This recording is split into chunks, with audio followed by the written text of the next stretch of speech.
Alba zihet keq me Bian dhe situata shpërthen shumë më fort se sa pritej. Tensionet mes tyre kishin kohë që po rriteshin, por këtë herë Alba nuk e përmban më veten. Ajo i afrohet Bies me nervozizëm të dukshëm, fytyra e saj e skuqur dhe zëri i ngritur që mbush gjithë dhomën. Ti nuk je as fare ajo që hiqesh, i thot Alba duke i dalë përballë.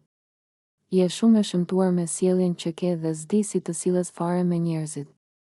Bia ngrim për një moment, e habitur nga agresiviteti i papritur i Albës. Banorët e tjerë fillojnë të afrohen rreth tyre, pa ditur nëse duhet të ndërhyjnë apo të presin si do zhvillohet situata, por Alba nuk ndalet, vazhdon të flasë me zë të lartë. E mërzitur dhe e mbushur me inat. Ajo e akuzon Bian se po sillet keq, se po provokon dhe se po krijon situata të panevojshme në shtëpi. Fjalët e saj janë të rënda, të mbushura me nerva, dhe çdo fjalë shton edhe më shumë tension. Bia përpiqet të mbajë qetësinë, por sytë e saj tregojnë se fjalët e Albës po e prekin. Ajo e kthen kokën anash për një moment, sikur kërkon një frymëmarrje të thellë për të mos shpërthyer edhe vetë. Banorët përreth fillojnë të shqetësohen, duke i parë të dyja vajzat teksa debati po bëhet gjithnjë e më i ashpër. Në ajër ndihet tensioni, dhe të gjithë e dinë se kjo përplasje nuk do mbarojë lehtë.